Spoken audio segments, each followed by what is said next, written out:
Hello future bankers, welcome back to my YouTube channel the banking society. तो कैसे हो आप सभी और कैसी चल रही है आप सबकी प्रिपरेशन। तो हमारी ये वीडियो होने वाली है सोलेली आरआरबी के रिगार्डिंग, क्योंकि मैं बात करने वाली हूँ हिंदी लैंग्वेज की स्ट्रेटेजी के बारे में, जो कि सिर्फ आरआरबी के एग्जाम्स में पूछे जाते हैं। तो इसमें मैं बहुत सारी चीज़ों को इंक्लूड करने वाली हूँ, जैसे कि हमारा जो डिटेल्ड स्ट्रेटेजी क्या होने वाली है। 6 मंथ जैसे हमारे एग्जाम को मैं मान के चल रही हूँ कि बचे हुए हैं, उसमें कैसे हमें पढ़ना है मंथ वाइज। जैसे जून के मंथ में हम क्या कवर कर सकते हैं, जुलाई में क्या कवर कर सकते हैं, इसी तरीके से आगे भी। प्लस सिलेबस पे मैंने वीडियो डाल रखी है। मैं मोस्टली वीडियोस में सिलेबस को इंक्लूड कर देती हूँ, बट फिर भी फॉर अ रफ आइडिया या जो भी बोल लो, थोड़ा बहुत बच्चों को कंफ्यूजन होता है कि क्या पढ़ना है, कैसे पढ़ना है। तो मैंने सिलेबस को भी इसमें अच्छे से डिटेल्ड वे में एक्सप्लेन किया है, टॉपिक भी, और उसमें क्या क्या पढ़ना है। जैसे मैं ग्रामर अगर मान के चल रही हूँ कि ग्रामर आता है पेपर में, एरर डिटेक्शन में उसका यूज होता है, बट ग्रामर में कौन कौन से चैप्टर्स पढ़ने हैं, क्योंकि हिंदी में सारे चैप्टर्स को तो नहीं पढ़ने, ये अभी तक आपको पता चल गया होगा। तो मैं उसकी भी बात करूंगी। प्लस में मैंने किस तरीके से किया था उसका भी एक ग्लिम्स दूंगी। अगर आप मेरे चैनल पे नए हो तो आप प्लीज प्रीवियस वीडियोस जो मैंने हिंदी के रिगार्डिंग डाल रखी है उसको भी आप टाइम निकाल के थोड़ा एक बार देख लेना, बहुत यूजफुल वीडियोस हैं। तो चलिए बिना किसी देर के हम वीडियो को स्टार्ट करते हैं। तो अगर सबसे पहले मैं बात करूं हिंदी में जो 40 क्वेश्चन आते हैं 40 मार्क्स के, तो उसमें क्या क्या होता है इसको मैंने 3 पार्ट में डिवाइड किया है।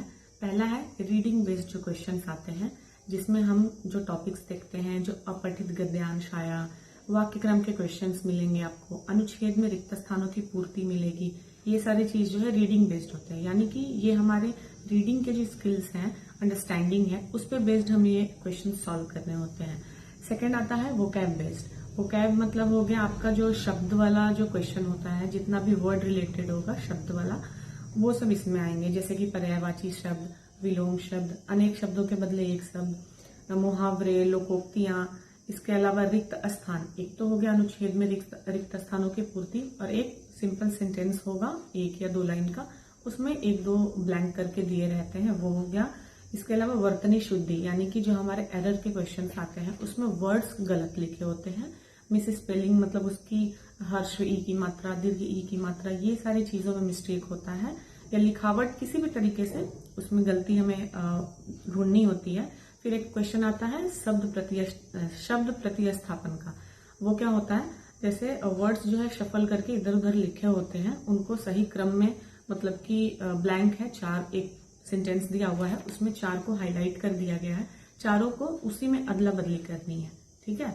तो वो चीज होता है एक स्वैपिंग का क्वेश्चन। एक हो गया प्रतिस्थापन, यानी कि वहां पे वो वर्ड गलत है, हमें ऑप्शन में से नया वर्ड चूज करके वहां पुट करना होता है। तो इसमें 2 तरीके के ऐसे क्वेश्चंस बन जाते हैं।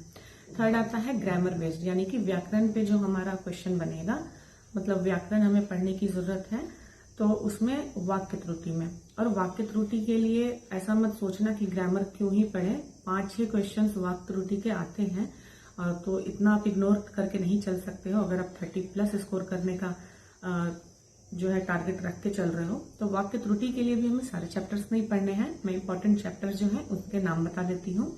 संज्ञा, सर्वनाम, क्रिया, विशेषण, क्रिया विशेषण।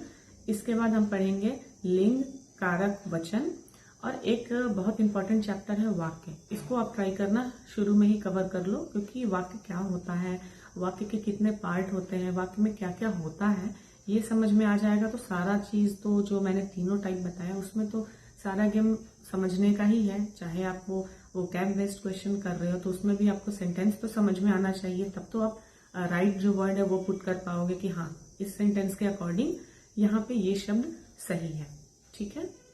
अब जो भी मैंने चैप्टर्स या टॉपिक के नाम बताएं, उसको मैं थोड़ा सा एक डिटेल में ग्लिम्स दे देती हूँ कि किस तरीके के क्वेश्चंस आते हैं। सबसे पहले मैं बात करती हूँ अपठित गद्यांश की। इसका वेटेज हमारे पेपर में सबसे ज्यादा होता है।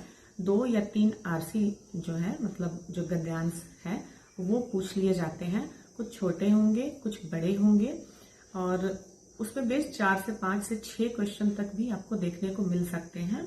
यानी कि बेसिकली हमें क्या करना होता है, एक पैसेज दिया जाता है, उसको रीड करना होता है, उस पे बेस्ड क्वेश्चंस बनते हैं। तो ये 2 तरीके के हो गए, एक तो शॉर्ट पैसेज होगा, एक लॉन्ग पैसेज होगा। अब क्वेश्चन भी दो तरीके के बनेंगे। क्वेश्चन हालांकि काफी तरीके के होते हैं। इसको मैंने एक हिंदी बोधन सीरीज स्टार्ट जो की थी उसमें मैंने अच्छे से एक्सप्लेन किया है, उसको देख लेना आप। तो एक डायरेक्ट क्वेश्चन बनेगा, यानी कि वो आप पैसेज पढ़ोगे उसमें डायरेक्टली वो क्वेश्चन का जो है आंसर वो मिल जाएगा, वर्ड टू वर्ड या लाइन बाय लाइन, आपको उसमें आंसर ढूंढने की जरूरत नहीं पड़ेगी। दूसरा है इनडायरेक्ट क्वेश्चन। इनडायरेक्ट यानी कि उसमें डायरेक्ट आपको नहीं मिलेगा क्वेश्चन, उसको अपनी समझ से उसमें से एक्सट्रैक्ट करना होता है। जैसे कि ओपिनियन वाला कुछ क्वेश्चन हो गया कि इस पे कवि का, लेखक का या आपकी क्या राय है। निष्कर्ष का क्वेश्चन हो गया, पूरा पढ़ने के बाद वो आपको समझ में आएगा और चारों ऑप्शन जो है आपको सही लग रहे होंगे, तो कंफ्यूजन हो जाता है। इसलिए हमें अंडरस्टैंडिंग बहुत अच्छे से डेवलप करनी होगी। फिर हम मूल भाव क्या है, मतलब जो भी हमने पढ़ा उसका मूल भाव क्या है, कवि क्या कहना चाहता है, या फिर क्या ये कहना सही होगा या गलत होगा। तो इस तरीके का क्वेश्चन आपको डायरेक्ट नहीं मिलेगा, आपको अपनी समझदारी से उसको ढूंढना होता है। अब हम नेक्स्ट आते हैं वाक्य क्रम पे, जिसको सेंटेंस अरेंजमेंट इंग्लिश में बोलते हैं। यानी कि आपको या इसमें भी दो तीन तरीके मैं बताती हूँ कैसे आता है। इसमें आपको इधर उधर दिया हुआ रहेगा सेंटेंस का पार्ट या सेंटेंसेस, उसको सीक्वेंस में लगाना होता है ताकि वो एक सही व्यवस्थित क्रम में हो सके और वो एक अनुच्छेद बन जाए या जो भी है। तो इसमें देखो 4 ऑप्शंस आपको मिलेंगे, जैसे क, ख, ग, घ या फिर अ, ब, स, द करके ऐसे करके। तो या तो ये हो सकता है कि वो चारों जो आपको ऑप्शंस मिलेंगे वो एक ही सेंटेंस के होंगे, यानी एक सेंटेंस को पार्ट वाइज तोड़ दिया जाएगा, उसको अरेंज करना होगा ताकि एक मीनिंगफुल सेंटेंस एक बन सके सीक्वेंस में। या फिर चारों में आपको प्रॉपर सेंटेंस मिलेंगे जिसको आपको अरेंज करके एक पैराग्राफ बन जाएगा। ठीक है, वो थोड़ा लॉन्ग वाला होता है। सेंटेंस वाला होगा बहुत छोटा छोटा होगा, टुकड़ों में होगा, तो काफी इजी होता है फाइंड करना, जो कि एग्जाम में मिलेगा भी तो एक क्वेश्चन या 2 क्वेश्चन मिल सकता है। अब अनुच्छेद वाला ही मिल रहा है, यानी कि पूरा पूरा पैराग्राफ का आपको वो तोड़ के दिया जाता है, पूरा पूरा सेंटेंस रहेगा, उसको अरेंज करना होता है। अब देखो वाक्यक्रम में न्यू पैटर्न क्या मैंने ऑब्जर्व किया था जब मैंने पेपर दिया था। उसमें क्या कर रहे थे लोग कि 5 मान लो 5 या 6 ऑप्शंस दे रहे थे। ठीक है, एक तो उन्होंने ऑप्शंस बढ़ा दिए, 4 रहता है तो काफी इजी हो जाता था, फिर 5 हुआ, फिर 6 हो गया। अब 6 में क्या होता है, एक जो सेंटेंस है ना वो फिक्स उन्होंने दे रखा है। फिक्स इन द सेंस कि वो जैसे तीसरे नंबर पे उन्होंने दिया है कि वो बदलेगा नहीं, वो तीसरे नंबर पे ही रहेगा। तो हमें पहला, दूसरा, फिर चौथा, पांचवा ऐसे हमें अरेंज करना होता है। वो फिक्स है अपनी जगह पे, उसको हमें नहीं बदलना है। तो ये चीज न्यू पैटर्न वाले वाक्यक्रम के जो क्वेश्चन बन रहे हैं तो उसमें ध्यान देने की जरूरत है। नेक्स्ट हम आते हैं अनुच्छेद में रिक्त स्थानों की पूर्ति। देखो रिक्त स्थान क्या होता है, फिल इन द ब्लैंक्स आपको भी पता है, वहां वर्ड फिल करना होता है। अनुच्छेद में रिक्त स्थान की पूर्ति क्या होता है, वो आपको एक स्टोरी जैसा दिया रहेगा, एक आर्टिकल कुछ होगा, लेख होगा कुछ भी, उसमें बीच बीच में ब्लैंक्स दिए रहेंगे। नॉर्मल रिक्त स्थान क्या होता है कि एक ही सेंटेंस रहेगा, उसमें 2 वर्ड खाली है या एक ही वर्ड खाली है, उसमें हम फिल कर देंगे। अनुच्छेद में क्या होता है, मल्टीपल और ब्लैंक करके 1 2 3 4 5 6 उस पैसेज में लिखा रहता है। इधर साइड में हमारे क्वेश्चंस बनते हैं। 1 में कौन सा फिल होगा, हमें क्वेश्चन इधर दिख रहा होता है। जो स्क्रीन आएगा ना उस पे हाफ में ना आपको अनुच्छेद दिया रहेगा, हाफ में आपके क्वेश्चंस चल रहे होंगे। ठीक है, इधर से आपको रीड करके उधर आपको ऑप्शंस फिल करने हैं। और रिक्त स्थानों की पूर्ति में भी अब लिमिटेड नहीं रह गया है कि आपको सिर्फ वर्ड पूछा जाएगा।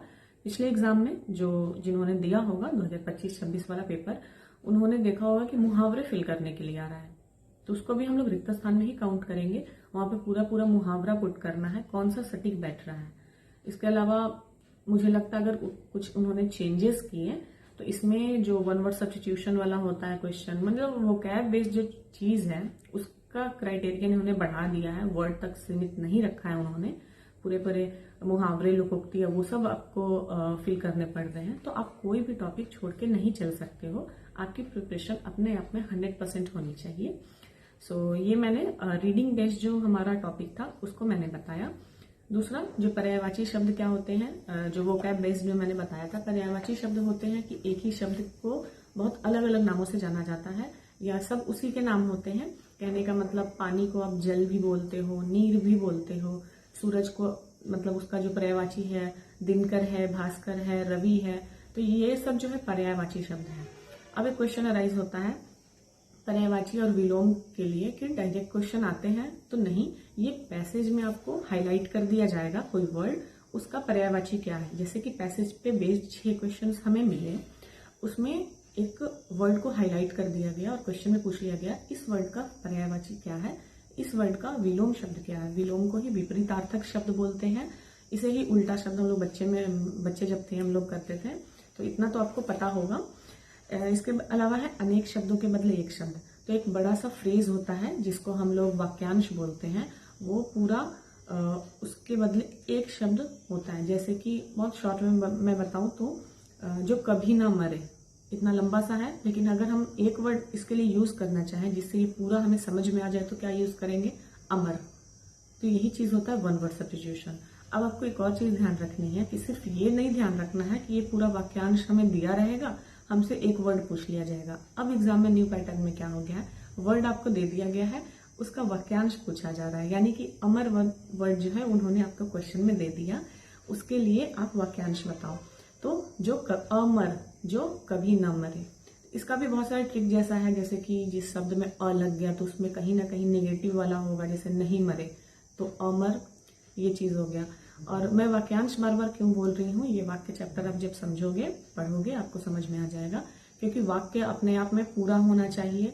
और होता है ना, मात्रा लगती है या पूर्ण विराम लगता है, ये सब चीजें कंसिडर होगी तभी वो वाक्य होता है। लेकिन वाक्य का कोई अंश है जो कभी ना मरे, इसमें आपको अगर सब्जेक्ट वो सब वाक्य में मैं कोशिश कर रही हूँ, उस पर भी वीडियो बनाना है मुझे, बट टाइम की जो कमी है उसके कारण मैं वीडियो नहीं बना पा रही हूँ, बट मैं जल्दी उसको लेकर आऊंगी, उसमें आपको मैं अच्छे से इसको बता सकती हूँ। रिक्त स्थान मैंने समझा दिया। मुहावरे क्या होता है, मुहावरे आप पढ़ते होंगे, बहुत माने अजीब तरीके का चीज होता है। अजीब क्या मतलब, आपने उसको देखा होगा, मुहावरे बहुत तरीके के होते हैं। आंख से रिलेटेड हो गया, कान से, बाल से, ऐसे बॉडी के पार्ट से रिलेटेड हो जाते हैं, या फिर रैंडम भी। आप जब बुक देखोगे, लूसेंट का मैंने बुक आपको बताया है, एक बुक आपके पास होनी चाहिए। जरूरी नहीं आप लूसेंट का लो, मैंने लूसेंट को प्रीफर किया था क्योंकि उसमें काफी अच्छे से कवर किया हुआ है सब कुछ। अब दूसरा अगर बुक आपके पास है तो आप वहां से भी कवर कर सकते हो। लोकोक्तियां क्या है, लोकोक्तियां जो पहले के जमाने में बोला जाता था, उसका अर्थ पूछ लिया जाता है, या तो फिल इन द ब्लैंक्स वाले में भी आपको पूछ लिया जाएगा, ये तो मैंने बता दिया। वर्तनी शुद्धि क्या होता है, वही चीज है, आपको वर्ड करेक्शन वाला जो चीज है आपको सही करना है। आपके लिए एक मैं होमवर्क क्वेश्चन बताती हूँ, आप खुद से ऑनेस्टी के साथ सन्यासी वर्ड लिखना, ठीक है। सन्यासी जो होता है ना, ऋषि मुनि से रिलेटेड से, उस तरीके के सन्यासी आप लिखो, जो भी आपके माइंड में आ रहा है पेज पे। एक बार उसको मैच करो क्या आपने सही लिखा है। मुझे पता है बहुत लोगों का ये क्वेश्चन गलत होने वाला है, इसलिए मैंने ये क्वेश्चन दिया है। शब्द प्रतिस्थापन मैंने उसको एक्सप्लेन कर दिया है, एक ही चीज में बार बार बोल के वीडियो को लंबा नहीं बनाऊंगी। और ये सारे चैप्टर जो है आपको करने हैं, ग्रामर वाले, संज्ञा सर्वनाम, इसका आपको फाउंडेशन क्लास करना है। एक दिन मतलब आपने फाउंडेशन करा, नेक्स्ट डे आपने उसका क्वेश्चन लगा लिया। क्वेश्चन कहाँ से लगाएंगे, तो बुक्स में अभ्यास प्रश्न होते हैं हर चैप्टर के एंड में, आपको वो देखने हैं। आपको ये नहीं सोचना ये तो एग्जाम में नहीं आता, नहीं, सबका यूज आएगा जब आप क्वेश्चन सॉल्व करोगे, जब आप सेक्शनल मॉक लगाओगे, उस टाइम जब एनालिसिस करोगे, तब समझ में आएगा कि ये सब चैप्टर में पढ़ने के लिए क्यों बोल रही थी। तो यहाँ तक तो बात होगी हमारे डिटेल सिलेबस की। अब अगर मैं बात करूँ कि हमें, जैसे कि हमारे पास जून का मंथ है, जुलाई, अगस्त, सितंबर, अक्टूबर, नवंबर को मैं काउंट नहीं कर रही हूँ क्योंकि उसमें थोड़ा सा स्लो हो जाएगा हमारा मेंस की प्रिपरेशन, और प्रीलिम्स पे ज्यादा फोकस करेंगे, क्योंकि मेंस में बैठने से पहले हमें प्रीलिम्स को क्लियर करने की जरूरत ज्यादा है, उसको हम इग्नोर करके नहीं चल सकते हैं। तो देखो, एक चीज है जो लास्ट तक बनी रहेगी, वो है रीडिंग, ठीक है। जिन्होंने पहले से मेरे को फॉलो कर रखा है वो तो रीडिंग वगैरह में अभी तक उनकी स्पीड आ गई होगी, उनकी अंडरस्टैंडिंग डेवलप हो गई होगी। बट जिन्होंने अभी अभी पढ़ना स्टार्ट किया है, तो प्लीज आप लोग एटलीस्ट आधा घंटा, जो भी है न्यूज़पेपर, एडिटोरियल या फिर बुक कोई प्रेफर करते हो हिंदी की, तो आप वहां से पढ़ सकते हो। एंड डोंट वरी, मेरे टेलीग्राम चैनल पे मैं डेली उसको प्रोवाइड करा देती हूँ, तो आपको ढूंढने की जरूरत नहीं है। जिनकी स्पीड थोड़ी आ गई है वो 15 से 20 मिनट में वो पढ़ ले रहे हैं, तो अब आप लोग क्या करो, एक आरसी का क्वेश्चन डेली बेसिस पे लगाना स्टार्ट कर दो। ऐसे मैंने वीकली वाले टू डू लिस्ट में ऐड कर दिया है इस चीज को, लेकिन जो उस चीज को फॉलो नहीं कर रहे हैं, जिनकी अपनी स्ट्रेटेजी है, उसमें प्लीज आप लोग एक आरसी इंक्लूड कर लो, हिंदी वाली जो है गद्यांश की प्रैक्टिस। तो उसमें मैं मान के चल रही हूँ शुरू में 10 मिनट लग जाएंगे, जिसको आपको कम करके 6 से 7 मिनट पे लाना है, क्योंकि हमें अदर क्वेश्चंस भी करने हैं और वो भी टाइम टेकिंग होते हैं, क्योंकि ऑप्शन कंफ्यूजिंग आने लगे हैं। Got it? और तो 20 मिनट में मान के चल रही हूँ रीडिंग को आप दोगे, एंड 10 मिनट आप आरसी को दे सकते हो, यानी रीडिंग कॉम्प्रहेंशन जो आप करते हो। फिर क्या करेंगे, हम एक चैप्टर एक दिन में उठाएंगे। जैसे आज मैंने उठाया संज्ञा। मैं वोकैब वाले की बात नहीं कर रही हूँ, मैं ग्रामर साइड की बात कर रही हूँ, क्योंकि वोकैब वाला चीज लेक्चर का उसमें जरूरत नहीं है, उसमें आपको याद करने की जरूरत है, तो लेक्चर से कुछ नहीं होने वाला, उस पर टाइम वेस्ट मत करना। प्रैक्टिस के लिए यूज कर सकते हो, जैसे स्क्रीन पे ऑप्शन देते हैं टीचर लोग, उसमें कौन सा है, तो वो बात की चीज है, हम लोग बाद में वो भी करेंगे। तो फाउंडेशन वाले में संज्ञा, सर्वनाम, कारक, वचन, ये सब जो मैंने बताया, तो एक चैप्टर करेंगे और नेक्स्ट डे क्या करेंगे, उसकी प्रैक्टिस करेंगे, अभ्यास प्रश्न। अगर आपके पास नहीं है अवेलेबल बुक, तो आप प्ले स्टोर से डाउनलोड कर सकते हो फ्री ऑफ कॉस्ट, वो आपको ऑफलाइन फॉर्मेट में मिल जाएगी। इन्वेस्ट करना नहीं चाहते हो अगर, तो वो भी आपके पास है। अब देखो, ये बुक से भी आप कर सकते हो, लेक्चर के थ्रू भी कर सकते हो। फाउंडेशन की जो मैंने बात बताई, जैसे संज्ञा का चैप्टर जो है, वो तो सारे बुक में आपको शुरू में दिया रहेगा, या तो आप वहां से कर लो अगर आपको समझ में आ रहा है, या फिर डिटेल में आपको उसको समझना है, थोड़ा बढ़िया से समझना है कि नहीं मेरे को तो टीचर से ही पढ़ना है, मुझे अच्छे से समझ में आता है, आप किसी टीचर को फॉलो कर लो, वहां से आप कर सकते हो। ताकि देखो, चैप्टर जैसे संज्ञा आपको पता रहेगा, तो उसी में एक चीज आता है संज्ञा से विशेषण बनाना। ठीक है, जैसे कि हम तेल जो यूज करते हैं, तेल शब्द है द्रववाचक संज्ञा, तो उससे हमें विशेषण बनाना होगा, तो क्या हम यूज करेंगे, तो वो हो जाएगा तैलीय। ठीक है, पानी है द्रववाचक संज्ञा, तो पेय पदार्थ बोलते हैं ना, यानी पीने योग्य जो पदार्थ हो उसको पेय पदार्थ बोलते हैं। तो ये सारी चीजें होती हैं, तो वो संज्ञा विशेषण ये सब पढ़ने के बाद आपको ही समझ में आएगा।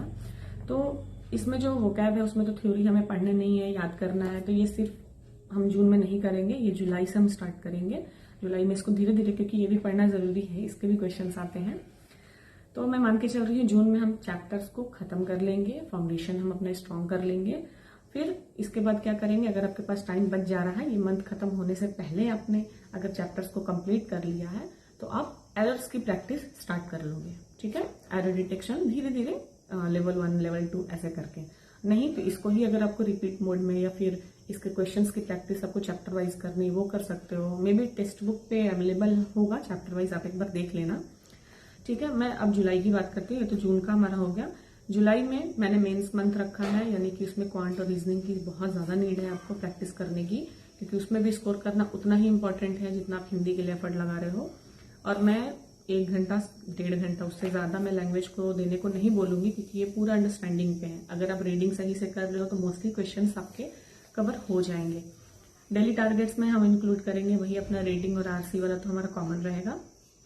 1 टॉपिक 1 डे, मतलब एक दिन में एक टॉपिक वोकैब बेस्ड वाला जो था, यानी कि हमने आज मुहावरे करा, आज मैं बस मुहावरे पढ़ रही हूँ, 20 पढ़ा मैंने, 25 पढ़ा, आधे घंटे में मैं जितना पढ़ सकती हूँ मैंने पढ़ा, उसको याद किया। ठीक है, ये नहीं कि बस मैं पूरा कर रही हूँ 20-25, ऐसे नहीं, ध्यान में उसको मेमोराइज भी करना है साथ में, ताकि मैं दोबारा पढ़ूँ तो वो और अच्छे से बैठ जाए। फिर नेक्स्ट डे मैंने अनेक शब्दों के बदले एक शब्द करा, तो ये सब हमें टॉपिक वाइज करना है। फिर देखो, आप एक सेट यहाँ से वाक्य क्रम के लगाओगे। देखो, 1 मंथ आपने रीडिंग कर ली है, आरसी अच्छे से सॉल्व कर लिया है, तो एक सेट यानी कि एक ही क्वेश्चन लगाना, जिसमें 5 क्वेश्चन पूछे जाते हैं ना, कि पहला सेंटेंस कौन होगा, दूसरा सेंटेंस कौन होगा, इस तरीके से आपको एक सेट लगाना है सेंटेंस अरेंजमेंट का। अगस्त में जो है हम टॉपिक वाइज क्विज स्टार्ट करेंगे, सारे टॉपिक के क्विजेज लगाना स्टार्ट करेंगे। सेक्शनल मॉक जो आता है हम वो लगाएंगे, उसका एनालिसिस करेंगे। फिर एनालिसिस में कुछ हमें ऐसा फील हो रहा है कि ये चीज मुझे वापस से पढ़ने की जरूरत है, तो उसका वापस से हम लोग रिवीजन भी करेंगे। रश नहीं करना है कि नहीं फिर हम पीछे वाला नए करना चाहते हैं, ऐसा नहीं, बाद में फिर आपको घूम के आना पड़ेगा, तो वो चीज कर लेना। रीडिंग आरसी हमारा कंप्लीट ही रहेगा, वो सारे मंथ में चलेगा। सितंबर में हम क्या करेंगे, कंप्लीट कर लेंगे हम सिलेबस, हमारा फाउंडेशन स्ट्रांग हो चुका होगा, तो अब हम वोकैब पे फोकस करेंगे, सोलेली वोकैब पे फोकस करेंगे। हमारा आरसी एक चलता रहेगा, अगर आप बढ़ाना चाहो तो एक शॉर्ट एक लॉन्ग आरसी ऐसे उसको बढ़ा सकते हो, आपके पास जितना टाइम है उसके अकॉर्डिंग मैं बता रही हूँ। और एक सेट पीजे का, यानी कि पैरा जंबल या सेंटेंस अरेंजमेंट का, वाक्य क्रम का, और आपको 10 क्वेश्चन डेली बेसिस पे एरर डिटेक्शन के लगाने हैं। और बीच बीच में आपको सेक्शनल मॉक वगैरह देते रहना है, वो मैं यही बोल रही हूँ आपके अकॉर्डिंग। ये चीज जो है मैं अपने हिसाब से नहीं बता सकती हूँ, क्योंकि आपका क्या टाइम टेबल है, आपने कैसे प्लान कर रखा है चीज़ों को। मैं बस ये सब चीज़ें हैं जो आप टू डू लिस्ट में इंक्लूड कर सकते हो। मैं जस्ट एक आइडिया दे रही हूँ आपको। अक्टूबर में हम लोग पूरे तरीके से प्रैक्टिस पे, क्योंकि हर चीज़ प्रैक्टिस पे ही डिपेंड करती है। आप कितने भी टीचर्स से पढ़ लो, टीचर आपके एग्जाम क्लियर करवाने नहीं आएंगे, आपको अपनी समझ से पेपर देना है। तो हम सेक्शनल वाइज, चैप्टर वाइज, और जो हम रीडिंग की जो स्पीड है, जो मैंने आरसी बताया था, उसको कोशिश करेंगे 5 मिनट 6 मिनट में। अगर लॉन्ग आरसी है तो 7 मिनट मैक्स टू मैक्स, क्योंकि कहीं ना कहीं आप एग्जाम में जब जाओगे ना, तो वहाँ आपको तो माउस वगैरह से देना है। घर पे तो आप लैपटॉप या टैब से या फोन से दे रहे होगे। वहाँ माउस वाला जो है क्लिक है, तो वो नेक्स्ट क्वेश्चन लोड करने में थोड़ा टाइम ले लेता है। ये चीज़ हमारे घर वाले लैपटॉप में नहीं होती है। तो वहाँ पे अगर आप यहाँ पे 7 मिनट ले रहे हो, तो वहाँ पे पक्का आपका 8 मिनट हो जाएगा। तो यहाँ आपको कम में प्रैक्टिस करनी, इतना स्मूथ वहाँ पे सिस्टम नहीं चलता है। इस बात को आपको ध्यान रखिए। मैं सारे सेक्शन के लिए बोल रही हूँ, ऐसा नहीं सिर्फ हिंदी का मैं बोल रही हूँ। क्वांट, रीजनिंग आपने बना लिया, आंसर क्लिक किया, सबमिट किया, मतलब नेक्स्ट पे आपने क्लिक किया, सेव किया, जो भी है, तो थोड़ा सा ब्लिंक होके कुछ सेकंड्स का टाइम लगता है। तो सारे क्वेश्चन में अगर कुछ कुछ सेकंड्स का लगेगा तो वो तो टाइम बढ़ जाएगा ना।